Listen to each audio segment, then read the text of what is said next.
Hey, now it's Brace for Impact, and I'm your host, Mike Gilbert, and I'm going solo on that ass, but it's still the same. We're talking TNA wrestling, and man, oh man, do we got some stuff to talk about this morning. Well, I've already talked with I already talked about some of the stuff going on with TNA on the Mike and JD show, but we're gonna go ahead and put a bow on some of that conversation this morning, and I want to hear your guys' feedback and what you guys think about Joe Hendry's debut, his monster debut in NXT, which, from what I'm hearing from TNA fans, is the most successful thing that's ever happened in the history of TNA. Is Joe Hendry's debut getting eliminated in like 30 seconds on in a battle royal. But I want to hear your guys' thoughts on that.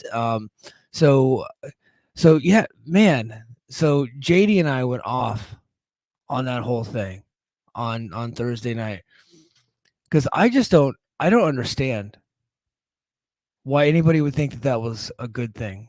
Now I get look, that honestly, like, legitimately right now here the Joe Hendry clip is like over 15 million views as of yesterday. I have not checked it this morning, but I'm sure it's, still climbing. It's the most viewed video of the year, but that's his entrance. And thank God it cuts off at the entrance and they don't show him getting eliminated in the battle royal in under a minute. So he does the entrance and then he comes into the battle royal. Everybody jumps him, and then Kazarian just tosses him out. And I'm just like, well, what the hell are we doing? And I was pissed. I was like, what a geek. But man, TNA fans, like, that was the greatest thing ever. I can't believe it. WWE's doing right by Joe Hendry. I was like, what? What are you talking about? The brother was eliminated first in under a minute. What are we doing? So I clipped the video and we posted it on YouTube. Honestly, guys, because you guys are so crazy at it, I love you dearly. My TNA stuff is typically the highest rated stuff on the YouTube. Unless I like put like Tony Khan, like a picture of Tony Khan on like burying AEW, which I've done before. That's typically the number one thing. But he gets into so the TNA stuff is doing pretty well. But anyway, I got comment after comments like, he was not buried, he was not buried, he was not buried. What do you call getting thrown out in less than a minute? It's like, how is that not being buried?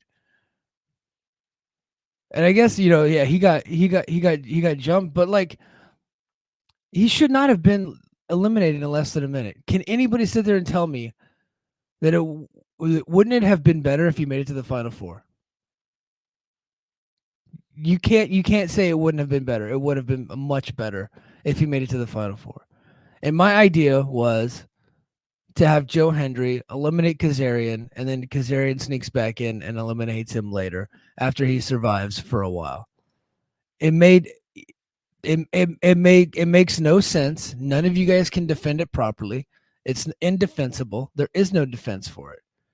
He should not have been eliminated first in the fashion he was eliminated. And I know he's being protected because he got jumped by 50 people. They made him into a heel. So that's what you do to heels. So now you got him looking like a heel. And okay, hold on. Io has been the biggest defender of this. The biggest defender of this. Okay, hear me out. If he lasted long, wouldn't the fans want him to win? Yes, that's the fucking point, Io. Yes, and then he's going to be like in the Final Four. He doesn't have to win. You don't, like, NXT's not gonna let him win. But yes, that's the point. He's good. Like, he's like, hey, he's got a real shot to win this, and then Kazarian fucks him. That's the point. That's the heat. Where's the heat right now? There is no heat. He was eliminated fair and square. Kazarian eliminated him fair and square. There was no cheating. There was nothing going on that shouldn't have gone on. He came out, he cut a promo, and then he got treated like a heel. The baby faces and heels jumped him, and then Kazarian tossed him out. So hold on. I'm only going to read the first part of the sentence from Godzilla. I don't think you're wrong, Mike. I'm not going to read the rest of what he just said, though. No, I'm just kidding. He said, I just don't think it hurts him. Look, and that was the thing, is like, we The conclusion that we came to on Thursday night was that he could overcome bad booking, but you don't have to give him bad booking. Like, why don't you just give him good booking? Why don't you just like make him look strong? Why can't he have helpful booking that keeps him strong and makes him look like he is a big star? Because I really think he is a big star. Now, I think we're going to get to a point with Joe Hendry where they're going to want to have him in the main event and work a 25-minute match. And I'm not saying 5 stars, but I'm saying like it's going to have to be something like good enough quality to where, like his, not only his promos and his charisma are going to be able to draw, but like you're going to want to sell pay-per-views with him on top because he's also having good matches. And that's going to be the tough part because we just not have seen him do that. He's had some good matches on television, but I have not seen him have a good, like, badass main event style match. I have not seen it yet. I don't think that he's there yet. But he hasn't been given that opportunity yet because he's been basically a meme wrestler. And that's been my question about Joe Hendry all along since the beginning of this push. Can he go from meme wrestler to ass kicker? I don't know. And what I saw on NXT this week, he's still a meme wrestler. That's what that was. It's like, oh, he's a cute little meme wrestler.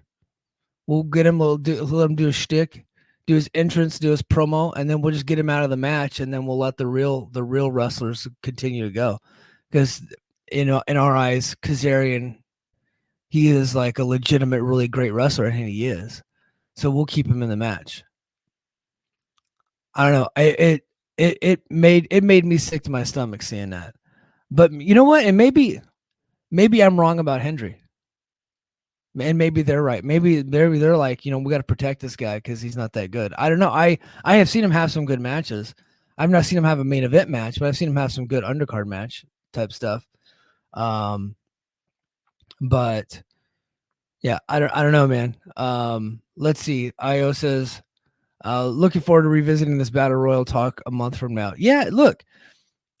If here's the thing, if he goes on a tear and he's kicking everybody's ass after that, will it matter as much? No, but it's still not good. It still isn't good. It still wasn't good that he lost to Kazarian on that pay-per-view.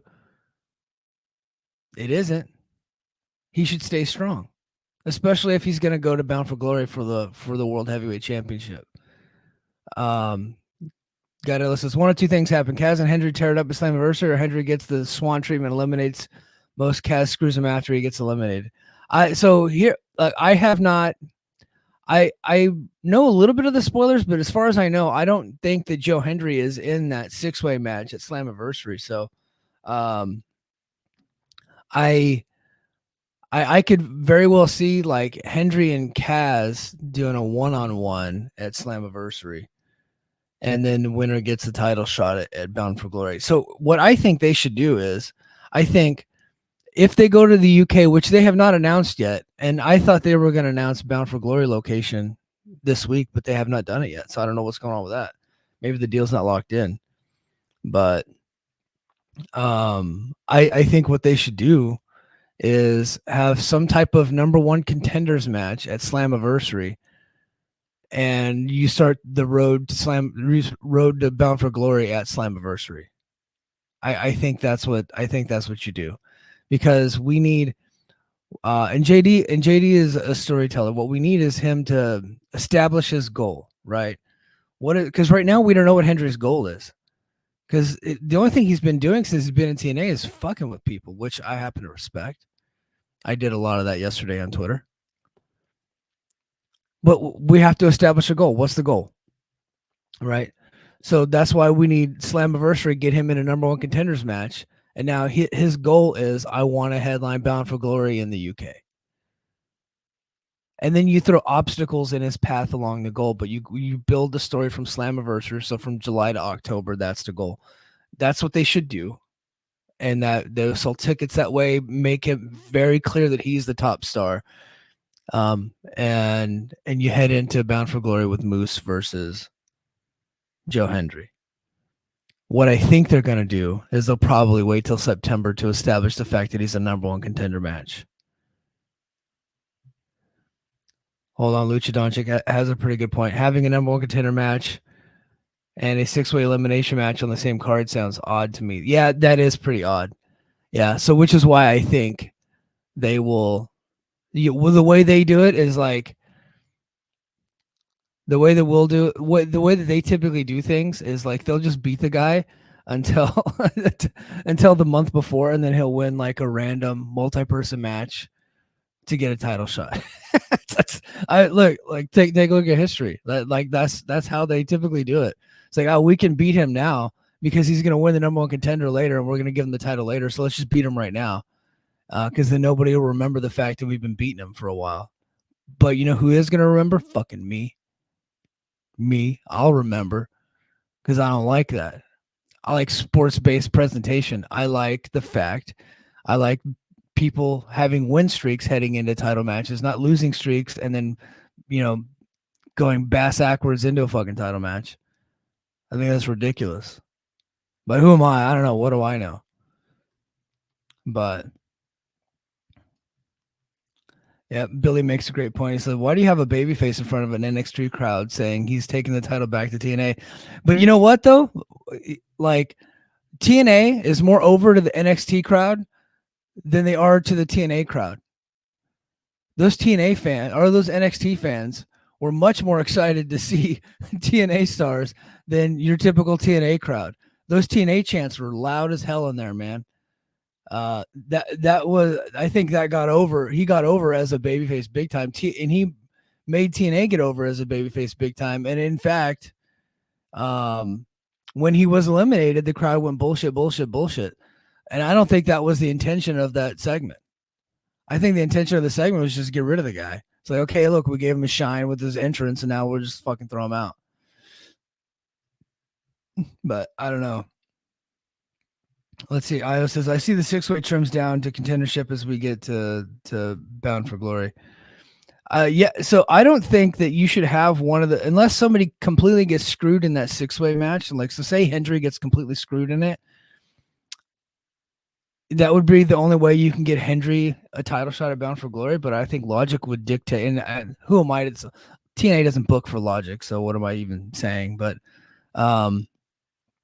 logic would say that any member of that 6-way match is not getting a title shot at Bound for Glory. But I don't know. Okay, and then Io says he confronted HBK. In case we left out, yeah, he did confront HBK. I don't remember what he said, but he was upset. He confronted Heartbreak. So that tells me that he's obviously going to go do some more stuff in NXT. Which after that reaction, how could you not bring him back? Like, I think that he should probably be a regular on NXT going forward. Honestly. He was, you're watching the show. Who's a bigger star, Joe Hendry or Ethan Page? Who's a bigger star, Joe Hendry or Sean Spears? It's like Hendry by a mile. So, yeah, hold on. Let's swig a coffee for Joe Hendry.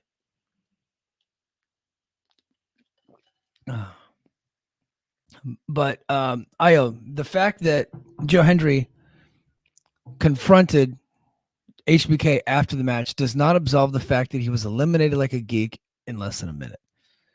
That should not have happened. He shouldn't have been eliminated that way, and he should not have lost to Kazarian at against all odds, unless, of course, like a bunch of people got involved and that whole thing. But he lost to like a taped object. Come on. I do respect bringing back the classics, but come on, what are we doing? And it's like now, like, why would Kazarian even care about messing with Joe Hendry at this point? He's already beat his ass and he embarrassed him on NXT. He should just move on. He should just move on to bigger and better things. Like, Joe Hendry should be in his rear view. He's like, all right, look, I already beat that guy's ass. And then not only did I beat his ass, I embarrassed him at NXT and eliminated him in less than a minute, and then I whooped his coach's ass. There's no reason there's no reason so there's no reason to even face that guy. it's like it's like Henry's got nothing for him, you know. Uh, so yeah, I don't know, but man, I got so many people defending this garbage to me, telling me I'm the crazy one. No, you guys are the crazy ones. If you do think that's a good thing, if you think that's good booking, you're a psychopath. I'm gonna have you committed. so, damn it. All right. Io says 15 million Twitter for non WWE talent. That is legit insane, and I don't think they expected it to be that big. I don't think they did, and because it's that big, I think it's gonna kind of like mask the fact that they embarrassed the guy in that battle royal. I think it's gonna have it's gonna ultimately end up being a net positive because of the exposure that it's gotten. Now we're not going to get in, and I really don't like talking about the Access ratings anymore because Access is in so much less homes than it was 5 years ago. Like 5 years ago, they were like in over 50 million homes. I'd be surprised if they're in 30 right now. And I don't have the stats in front of me, but because cable is naturally degrading year over year, but they also lost Verizon in a lot of areas, which has a lot of coverage.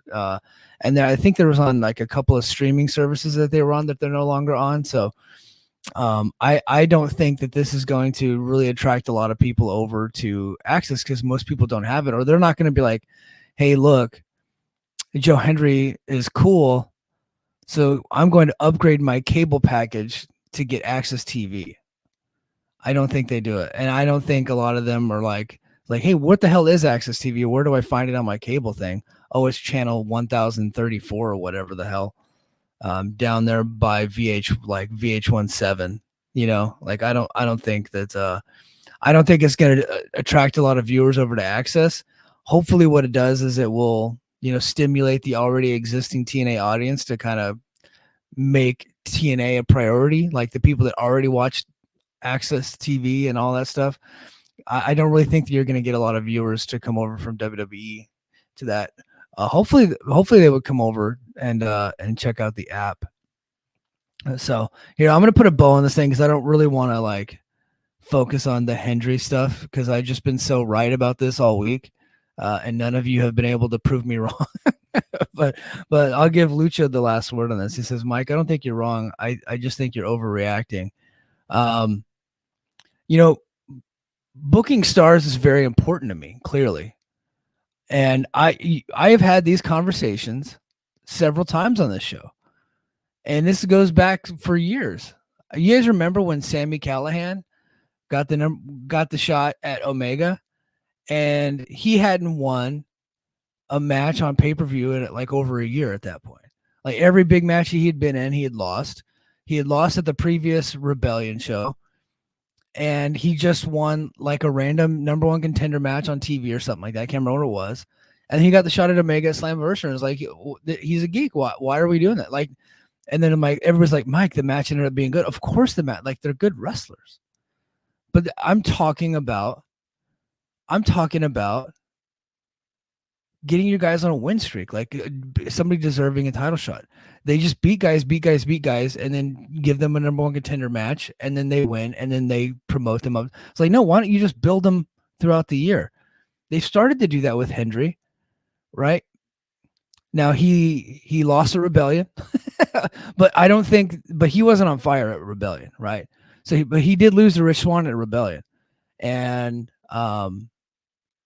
because Sean Merriman and AJ Francis and all that jumped him, right? And so I get that, but he lost the Rebellion, but he wasn't on fire then. And then all of a sudden the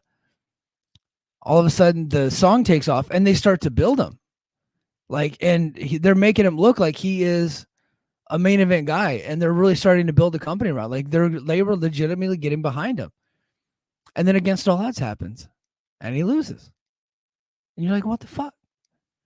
And then he goes to NXT and he gets tossed out. It's typical bad booking.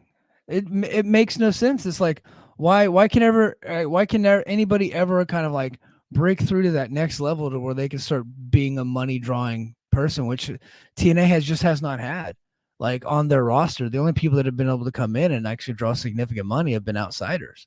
But like you guys, this guy under contract, I know people argue against the fact that he's a homegrown talent, but he very much is. He's gotten his most exposure here in TNA. He was in TNA for a while and he left. He did a little bit with Ring of Honor, but he got more exposure in TNA. And I know that he was big in Europe, but like don't come to me saying, oh, he was built in ICW. Well, he honed his craft there, but he's very much a homegrown talent. And